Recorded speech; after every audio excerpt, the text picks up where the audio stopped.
پہلے تو ہم اپنا علم درست کریں، علم درست ہو، اور پھر اس علم کے مطابق عمل کرنا سیکھیں، تو وہ ہے تعلیم۔ صرف علم دینا وہ تعلیم ہے، اور اس علم کو سیکھ کر اپنی زندگی میں اپنانے کی کوشش کرنا یہ تربیت ہے۔ تو ہمارے اداروں کا، مدارس کا، اور خاص طور پر ہمارے دارالعلوم کا جو مقصد ہے صرف علم سکھانا نہیں ہے، بلکہ ساتھ ساتھ تربیت کرنا بھی، ساتھ ساتھ ایسا ماحول پیدا کرنا بھی ہے جہاں ایک خوشگوار اتباع سنت کا ماحول ہو، جہاں ہر آدمی دوسرے کے طرز عمل سے سیکھے، اور ایسا ماحول پیدا ہو کہ جس کے نتیجے میں سب متبع سنت ہوں۔ اگر یہ نہیں ہے، پڑھ کے تم نے چاہے ممتاز درجہ حاصل کر لیا، پوزیشن لے لی، لیکن تمہارا عمل ابھی تک ٹھیک نہیں ہوا، تمہاری نمازیں درست نہیں ہو رہی، تم جماعت میں پابندی کے ساتھ حاضری کا اہتمام نہیں کر رہے، کیا ہے علم ہے؟ خاک ہے وہ علم جو انسان کو نماز تک درست نہ کرا سکے۔ حضرت فاروق اعظم رضی اللہ تعالیٰ عنہ نے تمام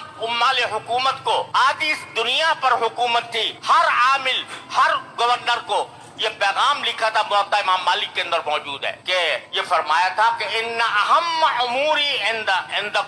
ان اہم امرکم عندی الصلاۃ، تمہارے سارے کاموں میں سب سے زیادہ اہم اور ضروری میرے نزدیک نماز ہے۔ یہ نہیں کہا کہ تم اپنے دفتر کا نظم درست کرو، یہ نہیں کہا کہ تم فلاں انتظامی صلاحیتیں پیدا کرو، اہم امورکم عندی الصلاۃ، تم مال سے، گورنروں سے خطاب کر کے فرما رہے ہیں کہ میرے نزدیک تمہارے سارے کاموں میں سب سے اہم کام نماز ہے۔ فمن حفظها وحافظ علیہا حافظ علی دینی، جو اس نماز کی عبادت کر لے گا اور نماز کی پابندی کرے گا تو پھر وہ اپنے دین کو بھی محفوظ کر لے گا۔ ومن ضیعها فهو لما سواها اضیع، اور جو اس نماز کو ضائع کر دے گا تو وہ دوسرے کاموں کا اس سے زیادہ برباد کرنے والا ہوگا۔ یہ نہ سمجھے کہ میں تو بہت اعلیٰ کام کر رہا ہوں، میں سبق میں بھی اول آتا ہوں،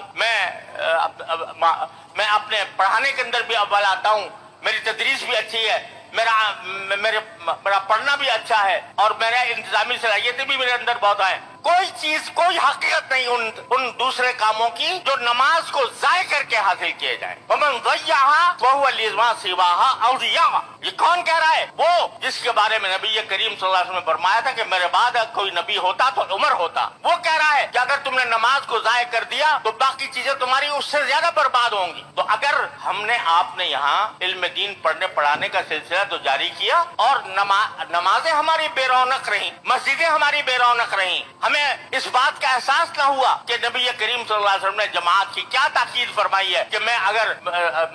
میرا دل چاہتا ہے کہ میں کسی امام کو نماز پڑھانے کے لیے کھڑا کر دوں اور دوسرے لوگوں کے گھروں میں جا کر دیکھوں جو گھروں میں بیٹھے ہیں اور جماعت میں حاضر نہیں ہوتے، ان کے گھروں کو آگ لگا دوں، تو وہ کیسا طالب علم ہے بھائی جو پڑھنے میں تو بہت اعلیٰ ہے لیکن نماز کے اندر وہ حاضر نہیں ہوتا، یا ہوتا ہے تو کسمساتا ہوا ہوتا ہے۔ اذا قاموا الی الصلاۃ قاموا کسالی، جو کھڑا ہوتا ہے نماز میں اور تعدیل ارکان نہیں کرتا، جو صحیح طریقے سے رکوع، صحیح طریقے سے سجدہ نہیں کرتا، اس طرح نماز پڑھتا ہے کہ جیسے اب میں کسی طرح سر سے بوجھ اتاروں، اس کو ختم کروں اس کو۔ اگر وہی حالت تمہاری رہتی ہے یہ علم دین حاصل کرنے کے بعد بھی، کیا فائدہ اس علم دین کا، کیا فائدہ اس منصب کا جو تمہیں حاصل ہو گیا اگر تم یہ کام کرنے میں قادر ہو؟ تو مقصد صرف پڑھنا نہیں ہے، تربیت لینا۔ کیا وجہ ہے ہمارے ہاں جو بڑے بڑے مدارس تھے ہمارے، جو ہمارے در حقیقت کہنا چاہیے کہ ہمارے لیے مشعل راہ ہیں، حضرت مظاہر علوم دیوبند میں طلباء پر